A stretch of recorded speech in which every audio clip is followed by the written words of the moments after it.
your information is until the hackers come to tamper with it and they are unable to come in. That is where blockchain technology is super unique. That is where blockchain technology is different. You know, it is highly, highly secured. And the cryptographic technique makes data highly secured. You know, the use of cryptography.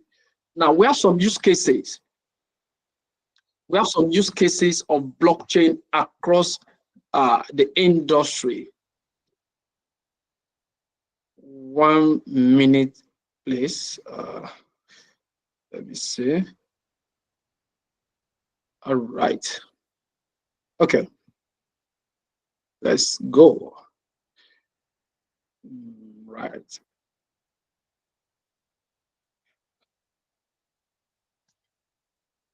Okay. So we have some use cases of blockchain across industries. You know, in finance and banking. Somebody asked a question. Somebody said, Habib, are you saying blockchain is going to take away the traditional banking? No, it's not going to. What blockchain is going to do is just to make it better. It's to make it better.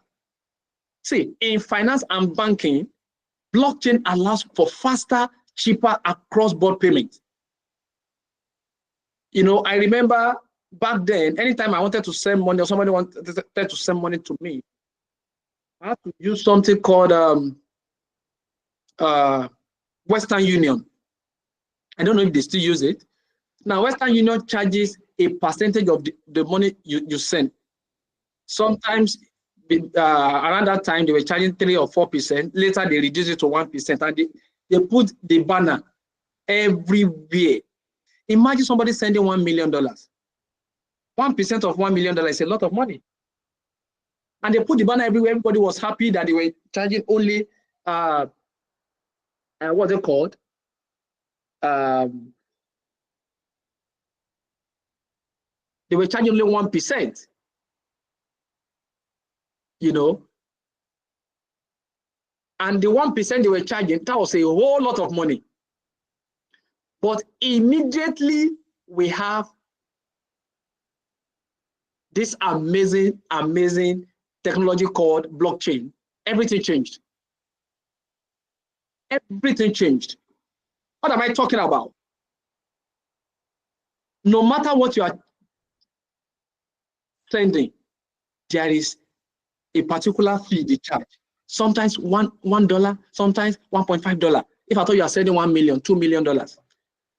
So, and it is very, very fast. Less than 1 minute, the owner receives the money. It is faster. It is cheaper across board. That is one of the use cases. So it has changed the face of finance and banking.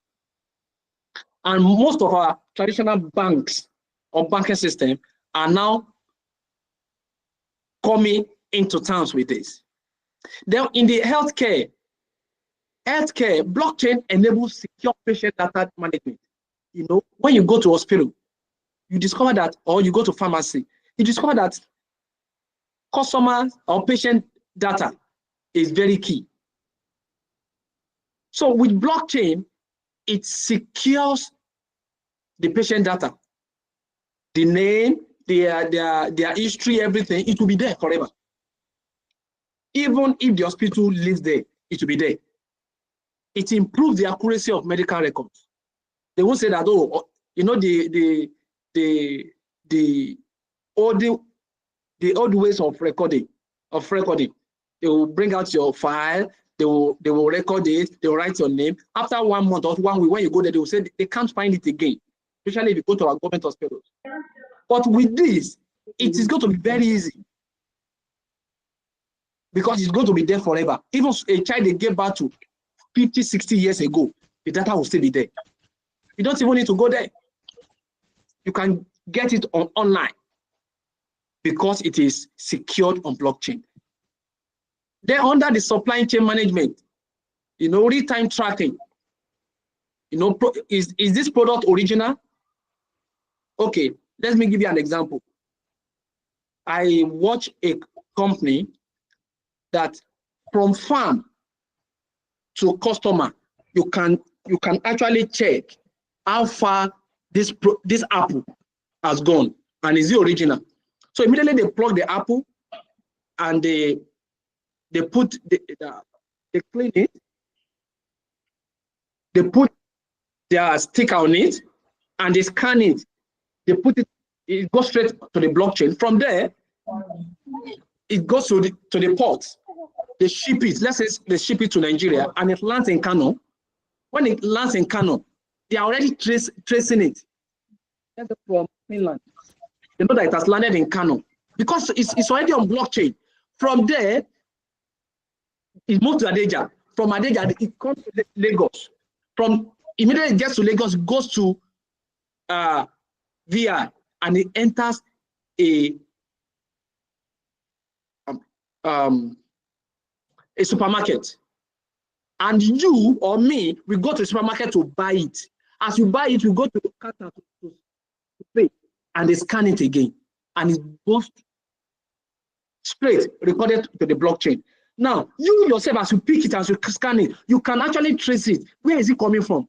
You can check it. Oh, it's from Kano to Adeja, then to the port, then to Finland, then to the farm. You can trace it. Is it original? It is traceable. You can verify it. You can verify it. That is what is happening in the supply chain management using blockchain. So you can use blockchain in different areas. What about government and public sector? Blockchain can be used for voting system. All this one, they will say, oh, they are still counting votes for the past 4 days, 5 days. You know, you saw what happened in US, their last election. Less than 4 hours after the election, everything. And one state in US is bigger than Nigeria. One state. So what are we saying here?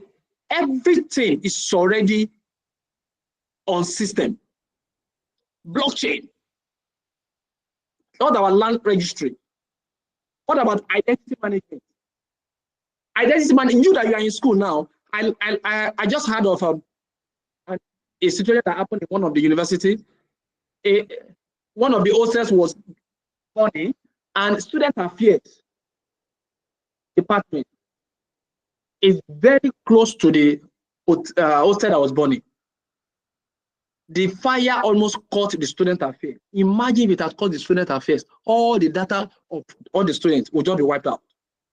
Why? Because they are still operating in the archaic way.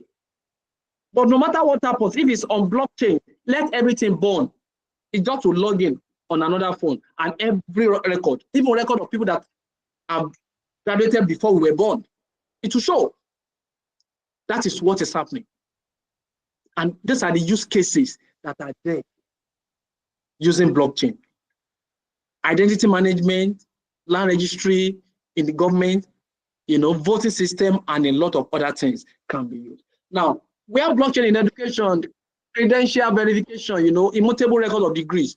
A lot of people will say, oh, they have, they went to this university, of which they didn't go.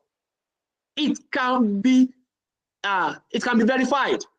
The certificate can be verified on blockchain. Nobody can alter it. And some went, and because of poor handling of all this data, they could not find some documents. You know, have you not heard of somebody that will write exam and they will say that they cannot find the paper after some years? They will even be doubting if the person actually wrote, especially when it comes to politics. But all these things will be there on blockchain. Professional achievement, you write any professional certification, it will be there on blockchain. So credential verification in education, student record management, just like what I've said, and we have intellectual property protection. This ensures originality and authorship of educational content. You know, that you wrote this book, this is your idea. It will be protected. So it's going to prevent unauthorized use. These are great ways where blockchain is paving ways. We have some key benefits of a blockchain beyond cryptocurrency. We have enhanced security. Data is encrypted in blockchain. It makes it resistant to hacking and fraud. We have a cost reduction. Blockchain reduces intermediaries. It minimizes transaction and operational cost. Intermediate cost, transactional cost, operational cost. These are the things, these are the costs it reduces for you.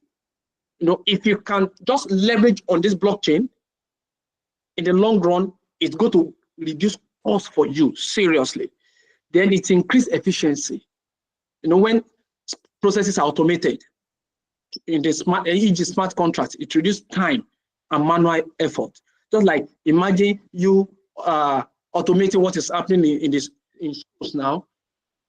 Student records after school. Imagine me now, I want to collect my certificate and I will now go back to the university. I don't think I have to the university to the certificate you collected before. Maybe because you are relocating from one state to another, from one country to another, you left it or you don't know where you keep it. You now have to travel from that country to come. If you want to go to Jos, Unijos, or you want to go to University of Abuja, or Kano University, or University of Uyo, you now have to travel back to come and collect the certificate. That's time wastage, financial wastage, risk of life. But when all these things are automated, are put on blockchain, anywhere it is, you can just pay a small charge. They can just put a small charge there, and you are not to have access to it. Even all this our transcript that they will be writing email from one company to another company, or from one school to the university. When everything is automated, they don't need to be writing. It's just for that university to have access to the portal, and they'll be able to come in. Okay. Then we also have data privacy and user control. Users have greater control over their personal data, addressing privacy concerns. So you are going to be having power, control over your personal data. I was just discussing with somebody, and I discovered that Google started sending her about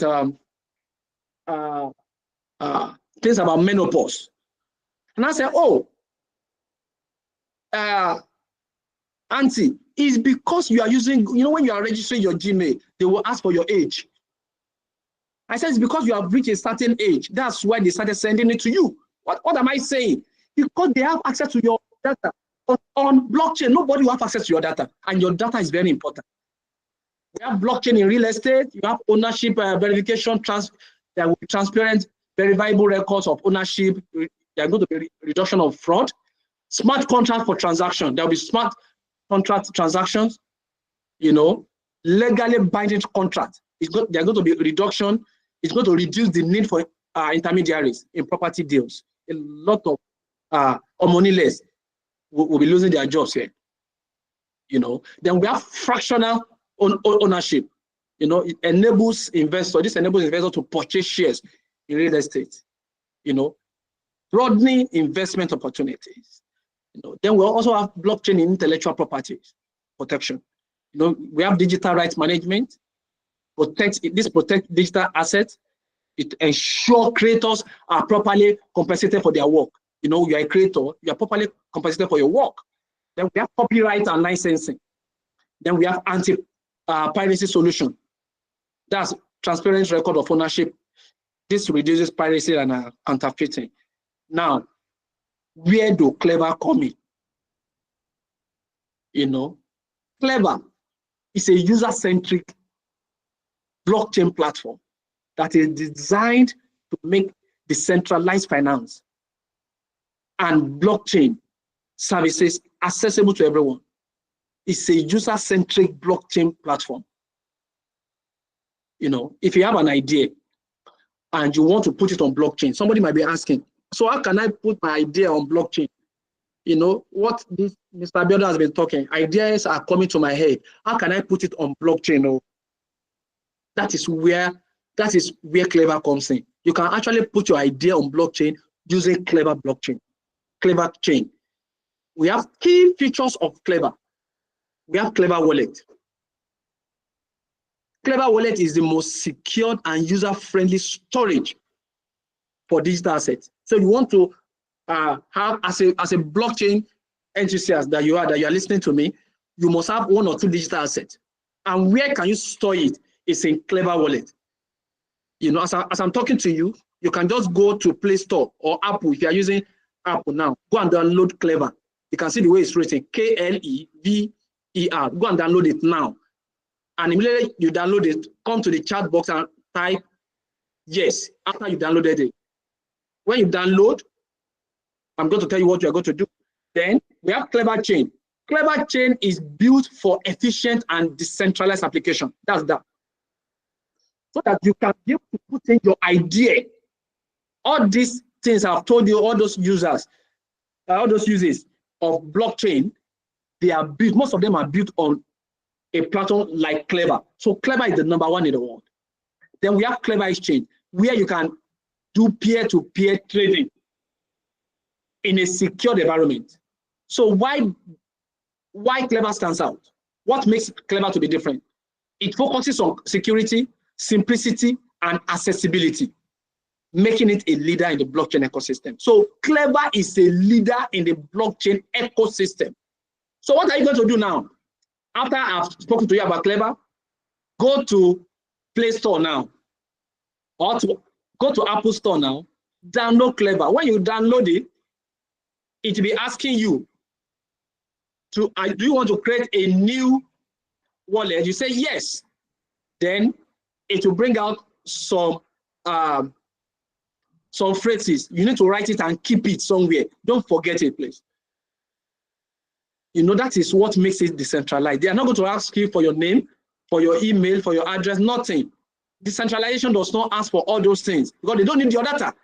But immediately they bring out those phrases. Those phrases are the things that will be required in case you want to log in. You forget, maybe your phone gets lost or is stolen. Then you can be able to log into that wallet. That wallet is your bank where you can keep in hundreds or millions of dollars worth of assets. So go and download it now in Play Store or in Apple Store. Just type Clever Wallet and you'll be able to download it. Now, what are the legal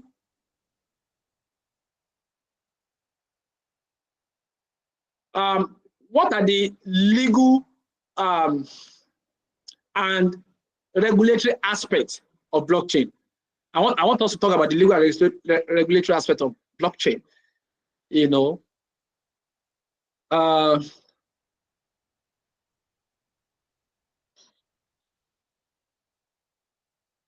the legal and the regulatory aspect. We have the regulatory compliance here. You know, navigating compliance in areas like anti-money laundering. Anti-money laundering, KYC, that is know your customer, and securities law. These are the legal aspects, of the blockchain. And we have cross-border challenges. You know, blockchain's global nature raises issues regarding jurisdictions and enforcement. You know, different countries with different laws. If you after now, you can just Google Binance to know what really happened with Binance in Nigeria, you know. And if you go type Google Binance Canada, Binance US, you discover that different jurisdictions with their laws. So there are laws. So all these blockchain opportunities, they will always need a lawyer to help them to review all these things we are talking about. There is a lot of work for lawyers, and you are very early. We have smart contract legality. You know, this ensures smart contracts meet legal standards and are enforceable in court. No, it's not just to code it. Are they enforceable in court? That is where lawyer comes in, to look at what they are coding. Is it what do you put here? What did you put here? What did you put here? If it gets out of hand and will go to court, would this be enforceable? Then we have data privacy laws. You need to balance blockchain's transparency with privacy regulations like GDPR. This is very important. These are legal and regulatory aspects of the blockchain. So the role of lawyers in blockchain, what are your roles? Advisory services.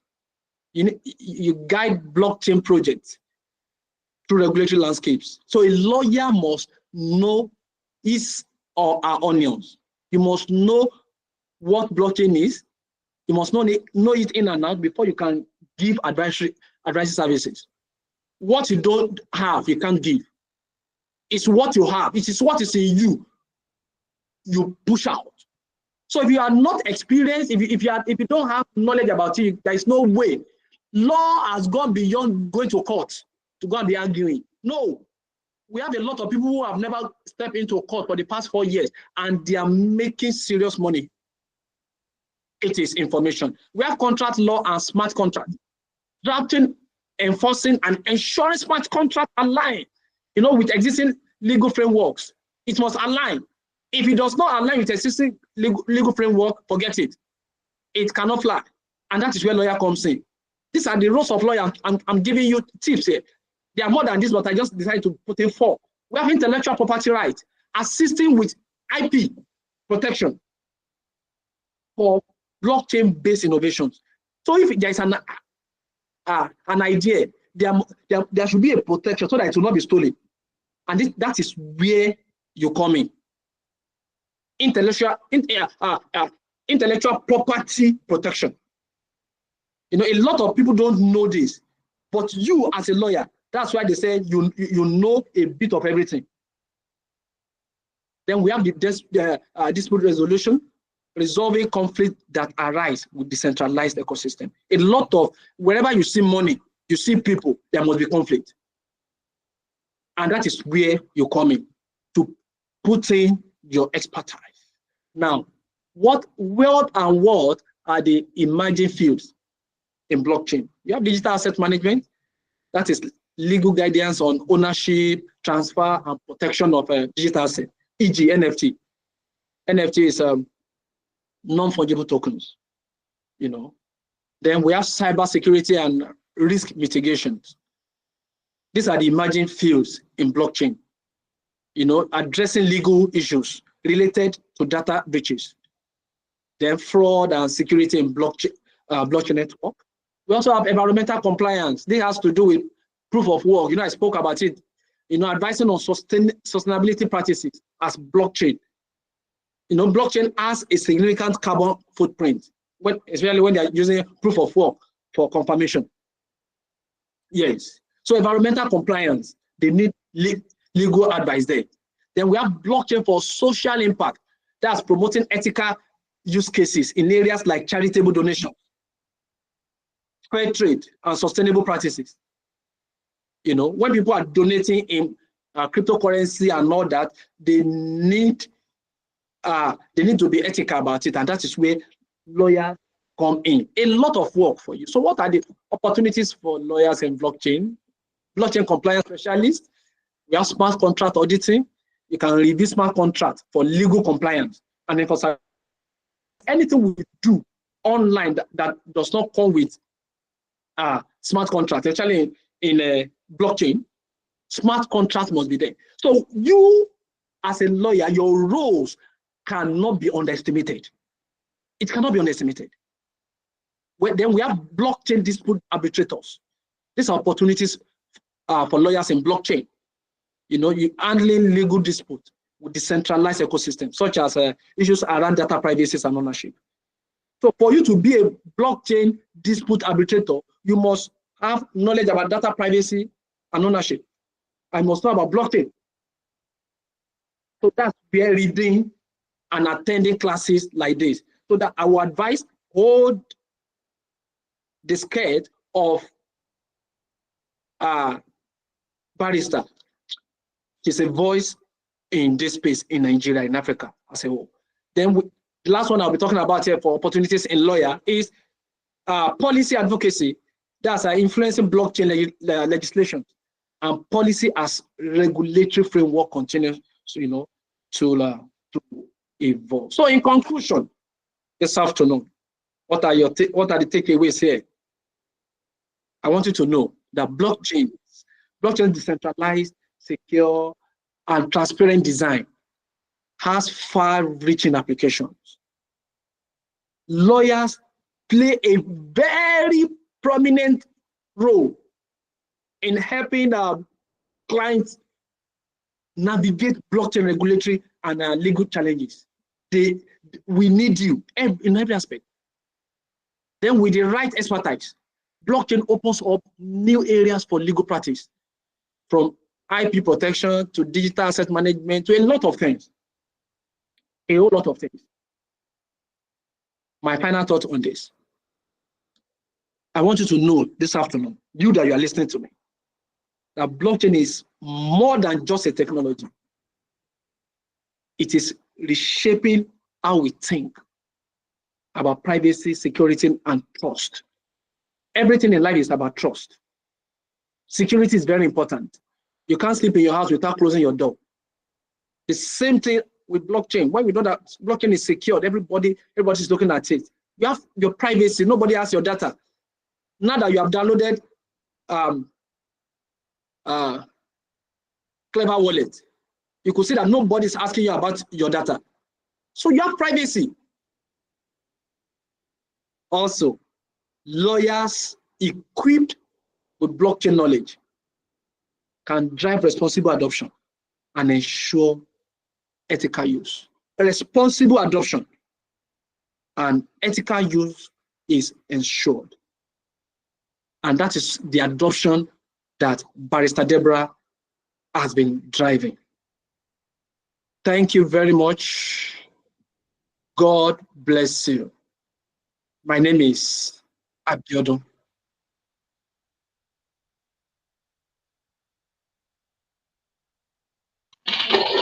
Amazing.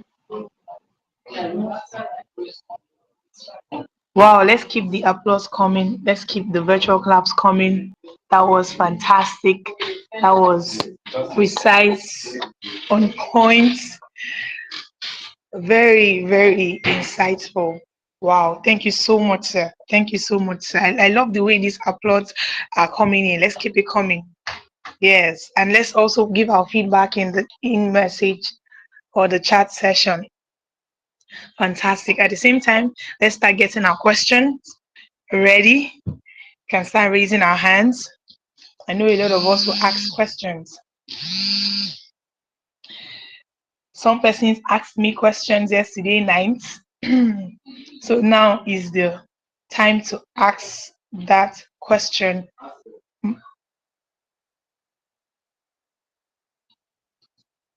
We have two amazing and powerful speakers in the house. So those very tedious questions you guys sent me yesterday night. So please let me see the hands raised now. If you don't raise your hands now, we're not going to take your questions later on. So please kindly raise your hands now. Good. I've seen about 5 hands. So does it mean we just have 5 questions? Please raise your hands now. 6, okay, 7, good. Just raise your hands now or forever remain silent. Okay, about 9, 10 hands are raised. Okay. Feel free, ask a question. No question is too hard. 11 hands. Okay, so in 5, 4, 3, 2, 1. Okay. 13. Okay, 13. We'll stop at 13 questions, right? So the first question, Lisa Muthuni, please go on mute and ask your question. Hi, so good afternoon, everyone. My question is, given that I'm not a lawyer, or neither am I pursuing law, I'm doing actuarial science. How do I integrate blockchain technology with actuarial science, or rather data analytics or data science?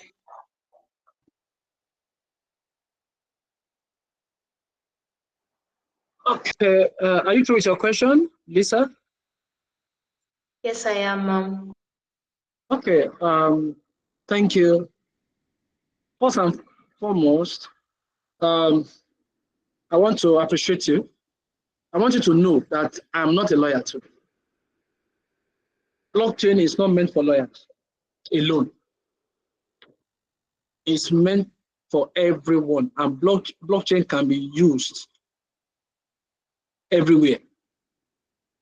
I am not a lawyer. You too can use blockchain to solve a pressing need in your area.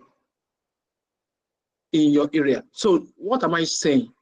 What I'm trying to let you understand is that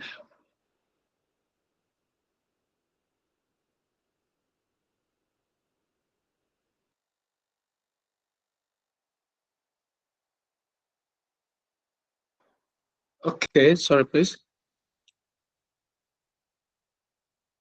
I believe you can hear me, Lisa. Is Lisa still there? Okay, Yes, all yes. right. Yes. Okay, okay, all right. Thank you. You can actually use blockchain to solve cases.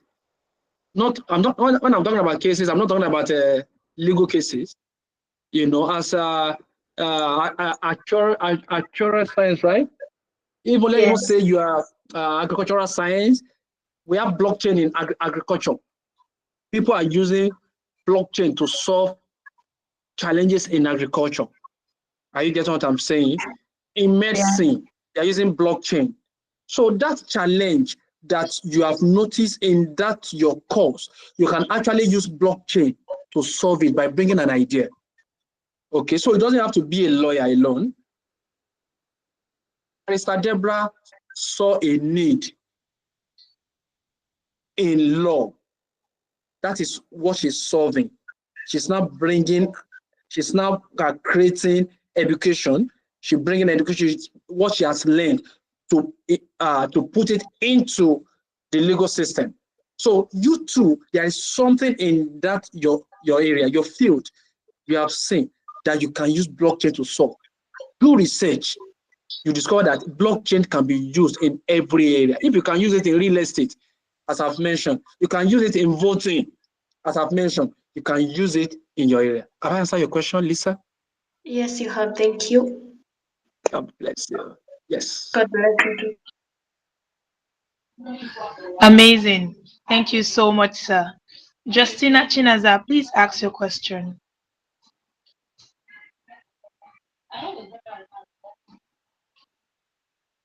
Justina Chinaza. Okay, let's move on to the next person. Mustafa Khadija. Please ask your question.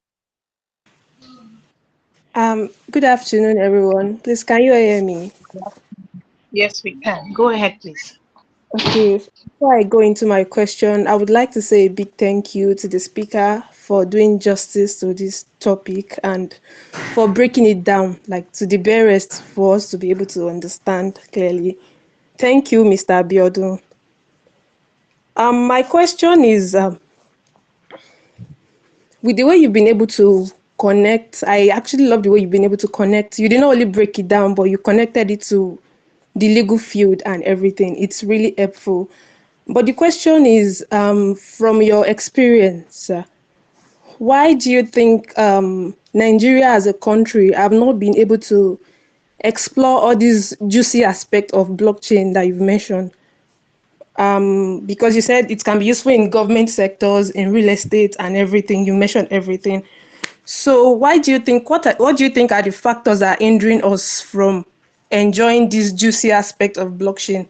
And can you suggest a way forward? How can we go forward from here? That's my question, ma. Okay, thank you, Khadija. I hope I got your name. I want to say thank you for the compliment, first and foremost. And straight to your question, I can tell you that blockchain is new. It's new.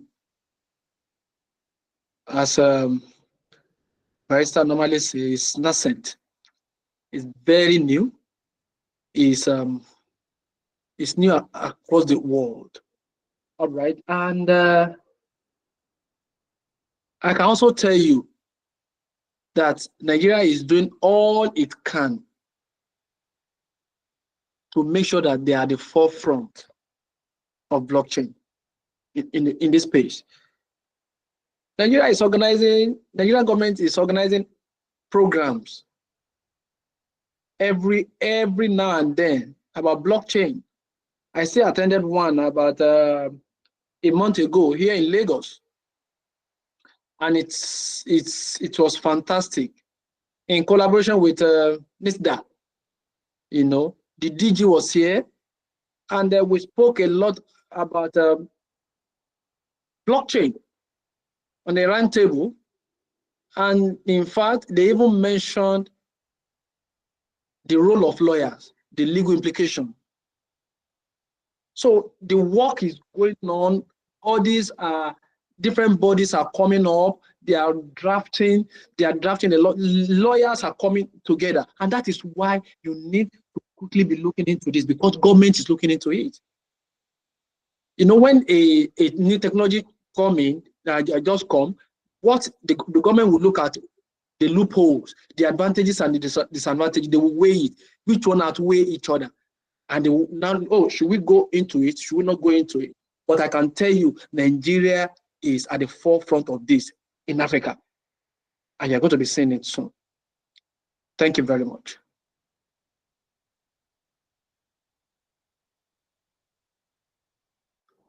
Yes, as our... Okay, go ahead. Okay, thank you so much, sir. I believe that answers your question. So let's move on to the next. Vicky Clems, please ask your question. Vicky Clems. Okay. Good afternoon. Additional. Good afternoon. Okay, go on, Vicky. Good afternoon. We can day, hear you. Good day, Barrister Deborah. And thank you to Barrister Deborah and all the organizers for pulling this through. We really appreciate this rare privilege. I joined a bit late due to network issues, so I would like Sir Abiodun to throw more light on this. I didn't get that part. Thank you.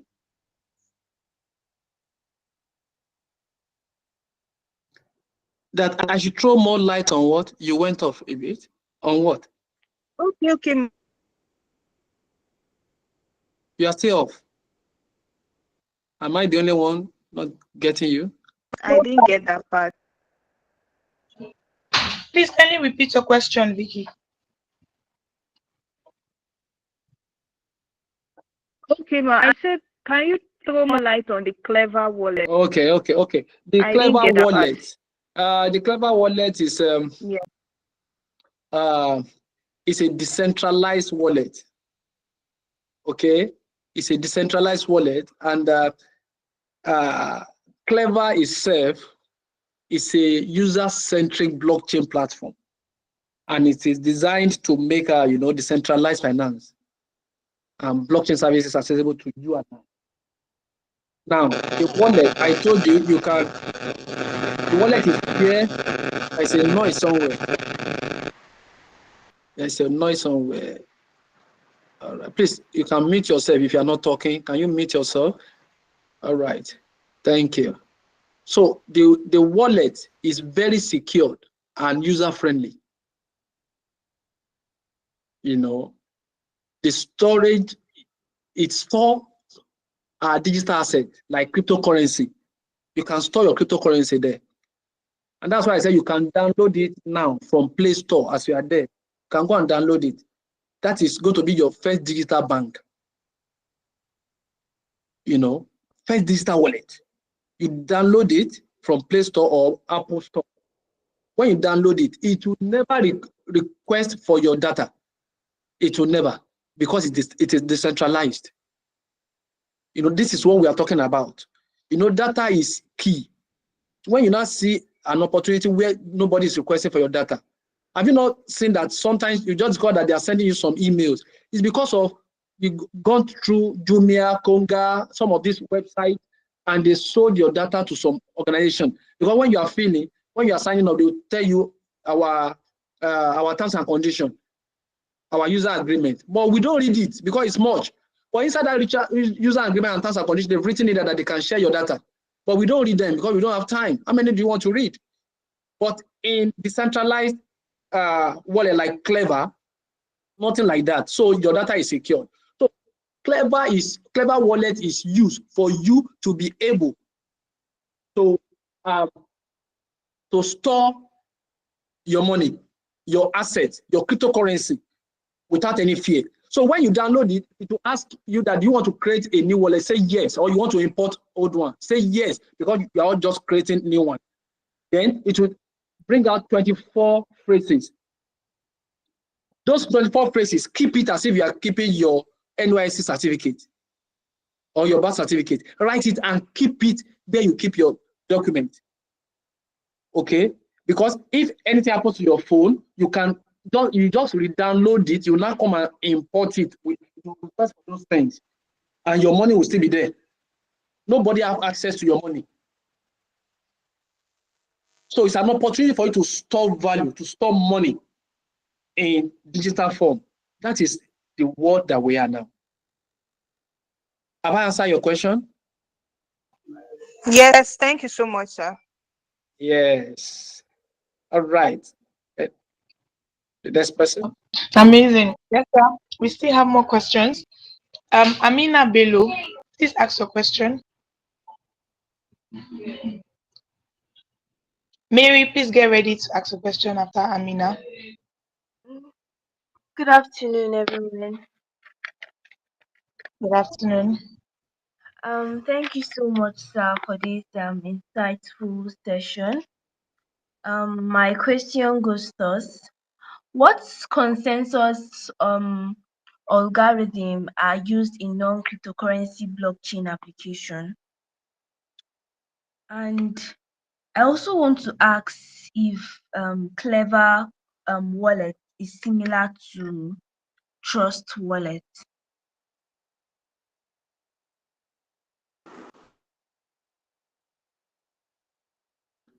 Okay, please, can you repeat the first question? The consensus.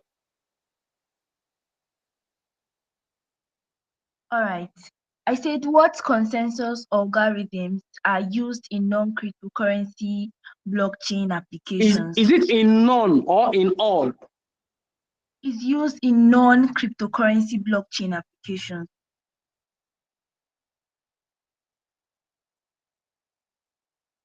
Okay, can you hear me now? Yes, sir. Okay, we have some consensus algorithm that are used beyond the cryptocurrency space. Especially in distributed systems. We have few of them. We have Paxos. We have Rafts. We have a lot of them. We have multi-version currency control. These are consensus algorithms using non-cryptocurrency.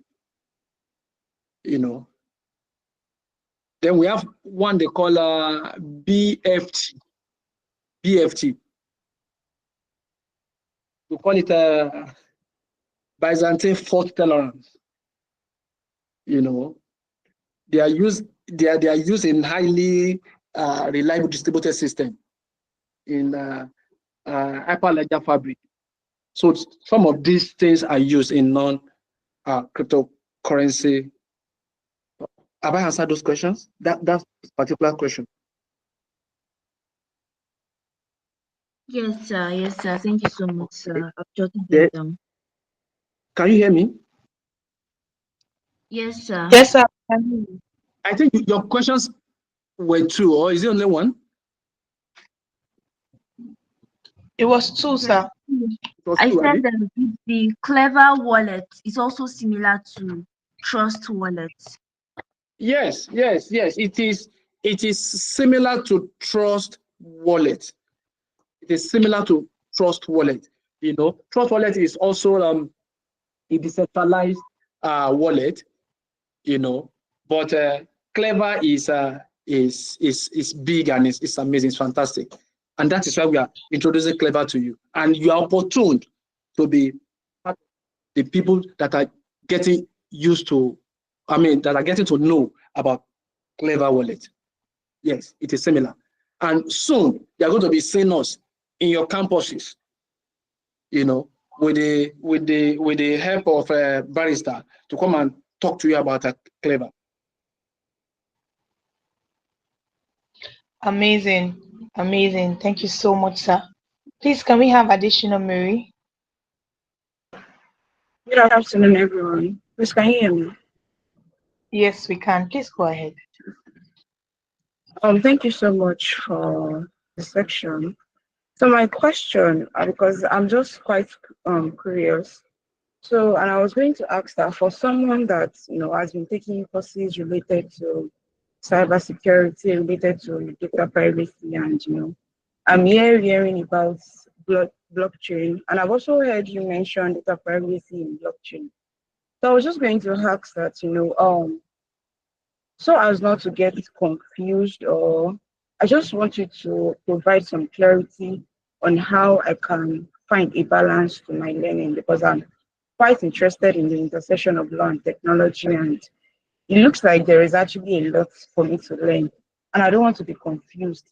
So if you can help provide a breakdown of how to just go about my learning and studying, that would be very, very helpful.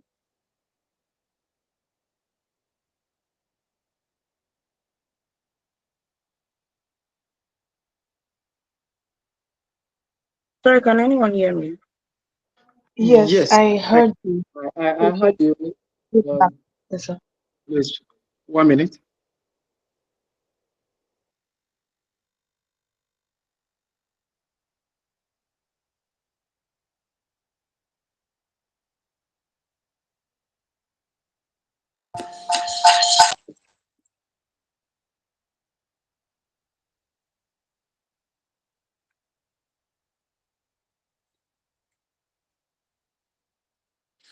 Okay, can you hear me now? Yes, sir, we can hear you. Okay.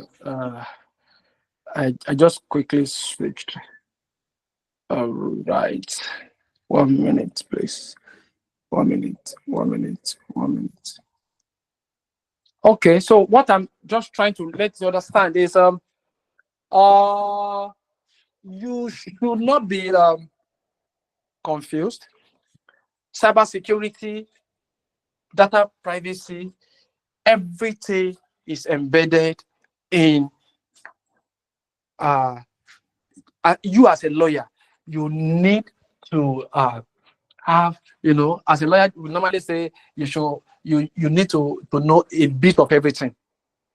And when we are talking about blockchain, we are talking about data. You are bringing an idea into blockchain. That idea has to do with data. So those data needs to be protected. Cybersecurity. There is no way you have anything online that cyber attack would not want to come. So cybersecurity law is very important. So as a lawyer, it's not just, I'm coming to go and learn blockchain alone. You are going to be learning a whole lot of things if you are coming into tech law, technology law, emerging tech law, a whole lot of things. I believe your madam spoke to you about this yesterday.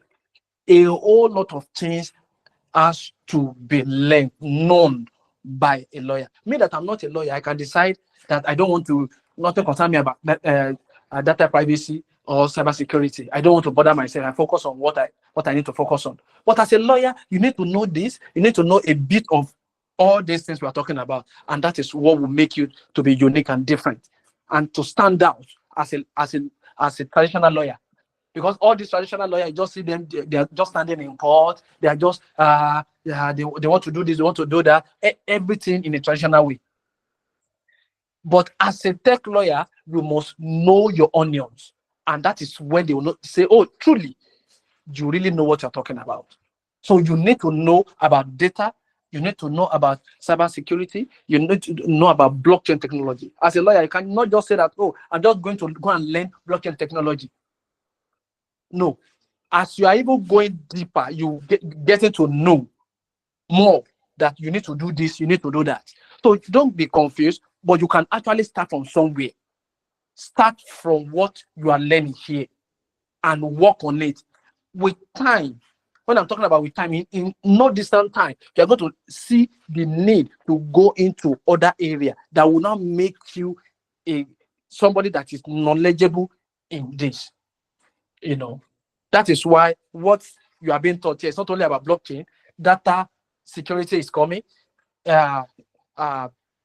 Cybersecurity is coming. You can decide to even focus on either of all those areas. You're going to be specializing. Oh, I'm specializing on data privacy. I'm specializing on cybersecurity. I'm specializing on blockchain technology. You can decide to focus to specialize on that. But any which way, you are going to be properly guided as this program goes on. Don't worry. A lot of explanation will be given to you as this event goes on. Thank you. Next question, please. Mujidat Olarewaju, please ask your question. Mujidat Olarewaju. Yeah, Okay, sorry, can you Covenant hear will me? go. Okay. Yes, we can hear Sorry, you can you now. hear? Go ahead, please. We can hear you, Thank you. Mujidat. Please go ahead with your question. Yeah, thank you. So I would like to first commend the lecturer for this session. So it's really very educative. I actually learned a lot regarding blockchain and other concepts. So my question is that, as we have seen from several technological innovations or initiatives, there is usually, especially when are just coming up, they're usually setting, should I say, disadvantages. I won't say disadvantages actually, like certain minor issues or minor problems that could be hindering the rapid progress.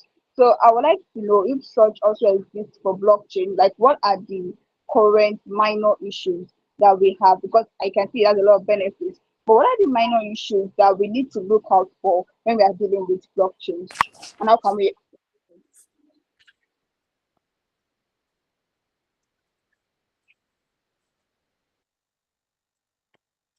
Hello, can you hear me? We can hear you now, sir. Okay. All right. I can tell you that nothing that has advantages. There is nothing that has advantages. There are one or two disadvantages. There are some challenges with blockchain as we speak. Uh, the issue of scalability. Many blockchains, especially those one with high transaction volume, like Bitcoin and Ethereum, they struggle with scalability. Like Ethereum's high gas fee during a period of high demand. Network can become congested. And we also have something like energy consumption. The proof of work that I told you about. I told you about proof of work where lawyers can actually make money from about environmental issues. It consumes large amount of energy due to computational power needed to solve a cryptographic puzzle. They need to solve cryptographic puzzle. So it requires a lot of power, and this impact the environment. So we have the regulatory and legal uncertainty. These are the challenges, and that is where you come in. Regulatory and legal uncertainties. These are some of the challenges. Security risk, interoperability. A lot of things are there. Data privacy. These are the things we have been speaking about today. Data privacy. Public blockchain are transparent, and it can conflict data privacy requirement. We have private blockchain and public blockchain. So public blockchain, they are transparent. So it can also conflict data privacy requirements. So these are some of the challenges and all that. So a lot of challenges are there, but the advantages are far more than the challenges. And that is why we are rooting for it. Thank you. Have I answered your question? Yes, you have. Thank you very much, sir. You're welcome. Covenant will go now. Please go ahead with your question. Hassan Nat Adebowale, are you here? Yes, I am. Okay, please go ahead. Thank you very much. Thank you so much for that insightful session, sir. So my question is sort of a follow-up to what you just answered. We say that blockchain is inherently transparent, and there's also industries. I mean, there are industries that prioritize confidentiality, especially healthcare. So I worked on EHRs and medical malpractice for my longest year recently, and I saw like some of the major issues that EHRs bring when it comes to patient confidentiality, and that's still Web 2. Now that we're talking about Web 3, the blockchain, are there any measures that we have that can balance transparency with privacy on the blockchain? That's my first question. Then the second one is, what advice would you give to legal professionals that want to engage in policy advocacy for blockchain? So how do we contribute to shaping legislation that would improve, that would encourage this innovation? That's it. Thank you, sir. Okay. What's the name of that? Is that Asanat that just asked question? Yes, sir. Okay, Asanat. Thank you. Don't go. You're still going to give me the second question, but let me answer the first question. Okay. Are you with me? Yes, sir. I'm with you, sir. Okay. To balance the measures that we can use to balance transparency with privacy on the blockchain, right? Yes, sir. You are very correct. Balancing transparency with privacy on the blockchain is a key challenge. As public, blockchain inherently broadcast transaction and data to the entire network. It's a challenge. However, there are several measures that technology can help to maintain transparency while safeguarding our privacy. And something we call zero knowledge proofs. What is zero knowledge proof? Zero knowledge proofs allow one party to prove to another that a statement is true without revealing any specific details. Zero knowledge proofs. We also have selective disclosure. Selective disclosure enables users, you and I, to choose which information to reveal and to whom. These are ways. We have confidential transactions that we can use. You hide transactions amount, and you are still aligned the network to verify what is input or output, whether the balance is correct or not. confidential transfer. So these are ways, some of the ways we can use to balance it, transparency with privacy on the blockchain. We have a lot of it, or more than this. We have something that is called ring signature.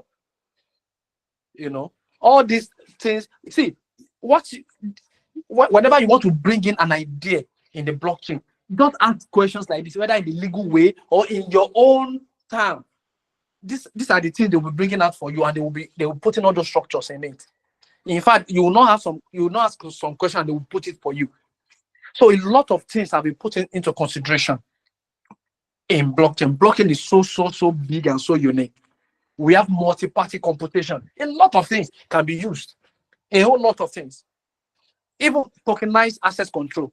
When you want to tokenize something, the access control is going to be restricted so that the privacy can be preserved. Then you have another question, please. What's that second question? Yes, thank you, sir. You answered that question beautifully, and I would be sure to do further research. Thank you very much. So the second one is, what advice would you give legal professionals that are looking to engage in policy advocacy for blockchain to shape the legislation that would help us balance this innovation with consumer protection? And yeah, that's it. Okay. Advice to give legal professional looking to engage in policy advocacy. Yes. Oh, amazing. You see, policy advocacy is amazing. It's fantastic. See, for legal professionals that are listening to me now, that are looking to engage in policy advocacy, let me give you some strategic and steps. One, you need to understand the legislative landscape. Very important. You need to do thorough research. You need to familiarize yourself with the existing law.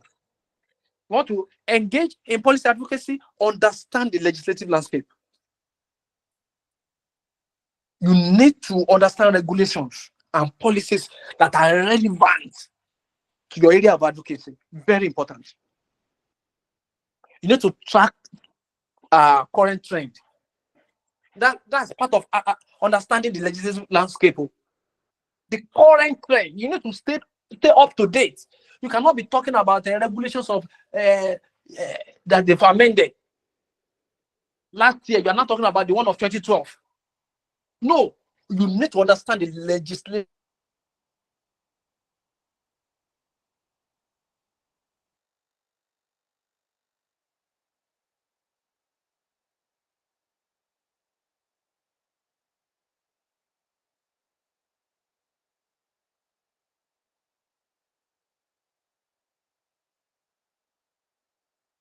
Yes, Ruth, can you hear me? Are you there? Yes, I am. Yeah, you can go ahead and ask your question. Okay, good afternoon, everybody. Thank you so much, sir, for this insightful session and for how you explained everything. So my question is, what's the possibility for a crash in the blockchain system? Because you've talked about how security is one of the benefits, but you've also mentioned that there are security risks.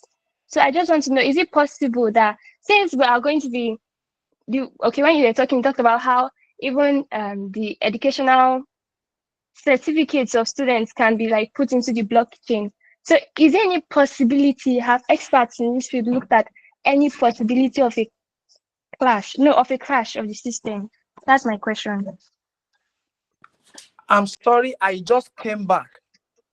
Can you hear me? Oh, yes, sir. My network took me out. As a matter of fact, I was talking. I was answering the last question when the network took me out. But please ask your question again. Okay. Thank you very much, sir, for the explanation you gave on blockchain and how it has more to do like with other fields than just cryptocurrency. So my question is that, considering the fact that you said that security is a benefit of these blockchains, You also mentioned that there are security risks involved. And then I'm particularly concerned because you mentioned that it can be used for education, it can be used in supply chains, and even in government. So I'm asking, is there any possibility of a crash of the system? Like, have they looked into any possibility, even if it's a remote possibility, of a crash in the system since it contains vital information?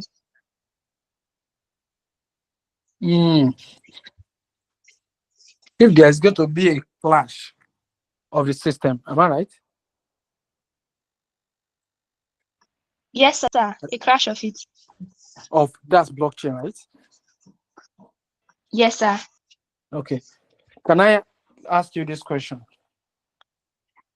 Very simple. Okay. Okay, Okay. sir. You know, the internet that we are using. Have you ever heard that? Yes, sir. Have you ever heard that the whole world does not have internet? The whole world. The whole world. No, sir. Even during COVID-19, there was still internet worldwide. Although internet can be stopped in a country, and we have countries where they don't. We have I know of 1 or 2 countries where they don't have internet.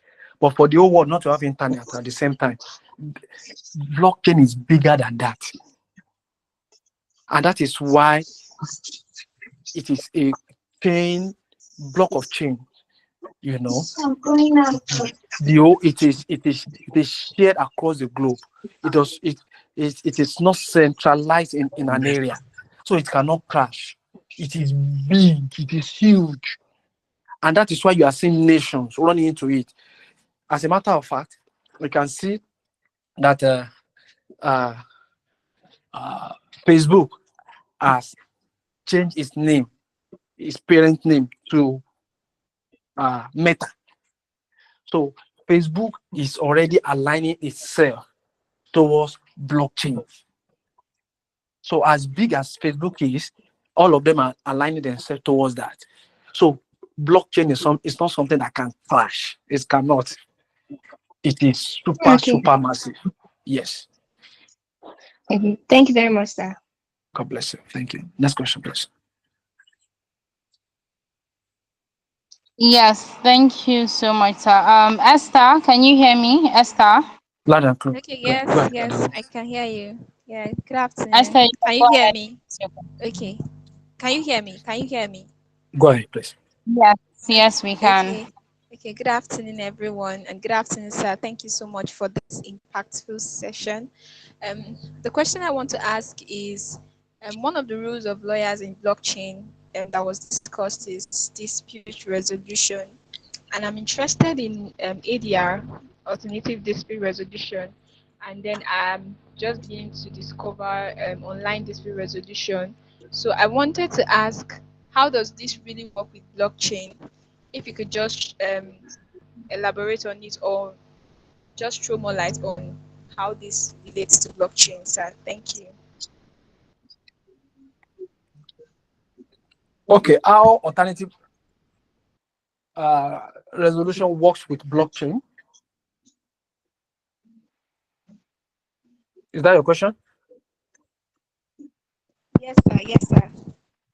Okay, alternative dispute resolution, ADR,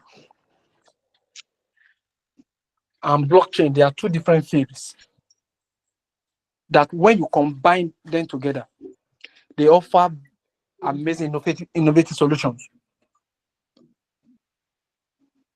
It has a lot of benefit.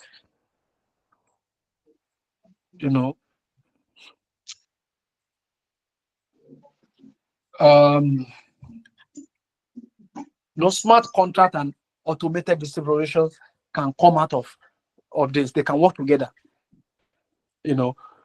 What am I talking about? Smart contract are self-executing contract, right? With terms of agreement directly written into code.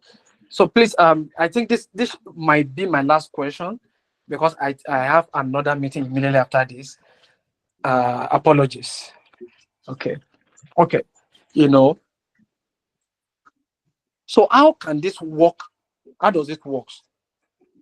When a dispute arises, over the terms of a contract or the smart contract.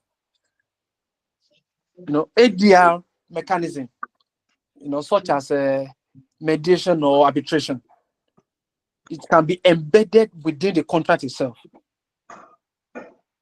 I'm trying to bring in blockchain and ADR. It can be embedded in smart contracts itself. For example, if a condition is not met or there is a breach of contract, the smart contract could initiate an automated dispute resolution process. Because your question is, I hope I'm answering your question. How can blockchain and ADR, work together? Am I right? Yes, sir. Yes, sir. Okay. So ADR can actually be coded in the smart contract.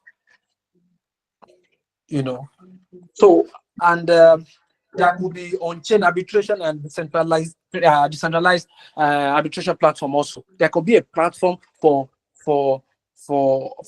arbitration. You can create that. Immutable evidence storage. Different things can be brought together in this area of ADR, blockchain, handshake. And I think that's that. Thank you very much, everyone. I celebrate you. Thank you, Barrister Deborah, for bringing me on this call. This is 10 minutes to 2. I need to run. I have another meeting. I want to celebrate you for the time. It's an opportunity to be here. Thank you very much. So much, sir. That was amazing. I'm loving the way we're Thank sending you. in these claps, this appreciation. Thank you so much. Thank you so much, sir. I know that if we had continued this session, the questions will never end. They will never end. But please, if you have questions, do well to send to me in my DM or on the WhatsApp group. And I'm sure that by tomorrow's session, your question would be answered. So we're going to take announcements and then we'll get a closing remark from our pioneer. Please take note that the recording for yesterday's session would be made available to us as soon as the class is over. So we'll get the recording and many other links that we need. Furthermore, please make sure that you don't just end the session and just get ready for tomorrow. No, after today's session, you make sure that you make a very fantastic post, put it online, LinkedIn, Twitter, Facebook, all your social media platform, and tag the speaker, tag Madam Deborah, tag Hilton Top Solicitors. We're going to send you all the links to them, so you don't have to worry about searching for them on social media. We will send you the links immediately after the session. All right. So also support each other. I've been seeing some of you have been posting your links on the WhatsApp group, and you've been supporting each other. That's very good. And finally, we have certificates available for you, and this certificate is a proof, like a documentary proof that yes, I attended cohort 9.0 and I've learned a whole lot. You can also get the certificate through the link on the website, which will also share to you in the general group. So please and please, I'm sure you learned a lot from today's session. Immediately make your post, put it on your social media, tag the speakers, and do well to follow Madam Deborah and follow Hilton Top Solicitors if you haven't done that. Thank you so much for being here today. Madam Deborah will be giving us a closing speech and then we call it a day. Thank you so much.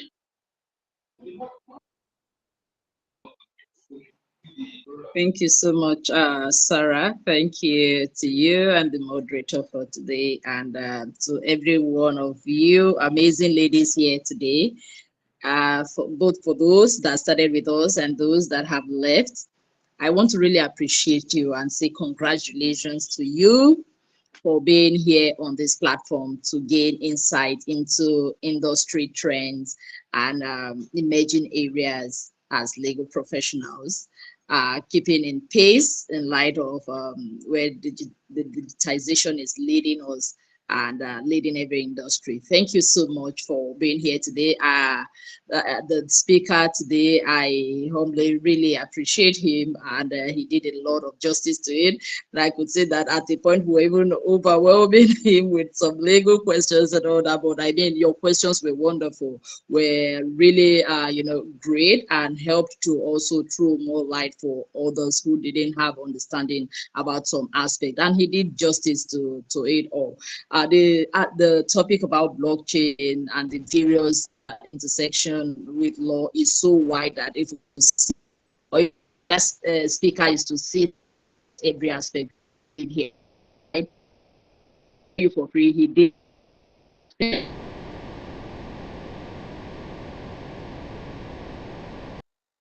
shed more light on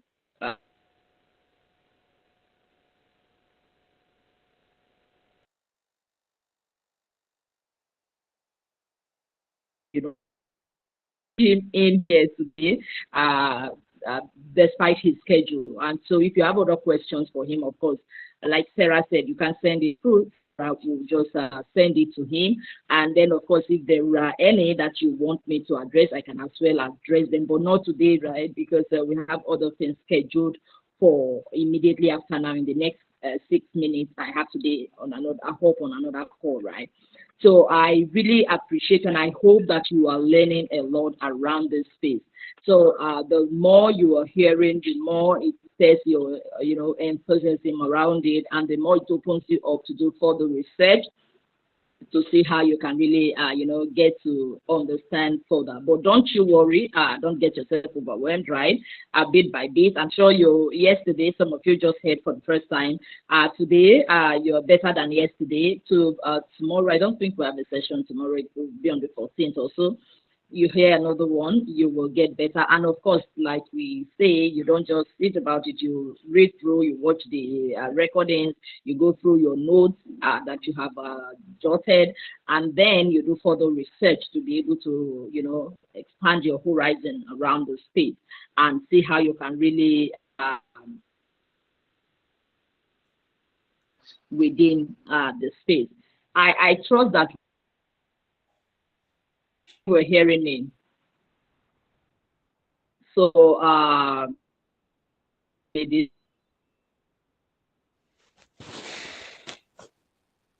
if you can hear me, okay, very well. Thank you, thank you so much. So I want to really want to keep a lot.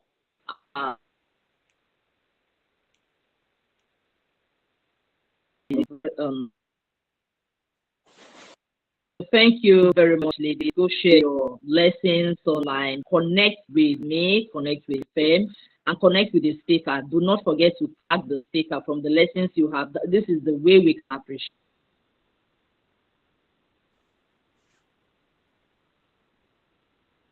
it, right? The money to pay our people.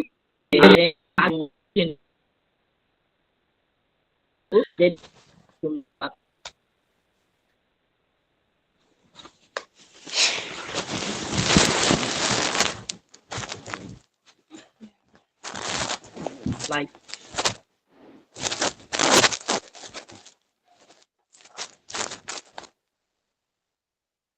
site link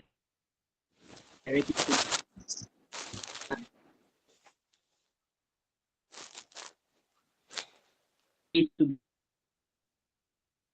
right and what That's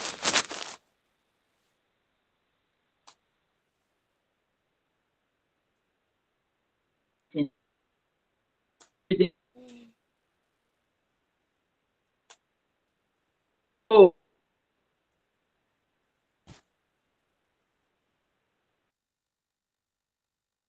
October, September, October, thank you. September, October, November.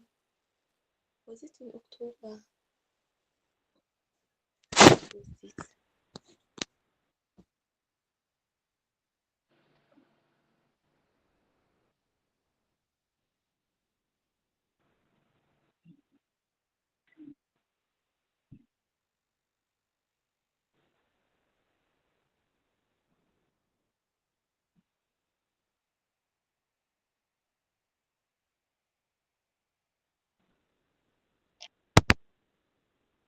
Thank you so much, Ma, once again. Thank you, everyone, for joining in.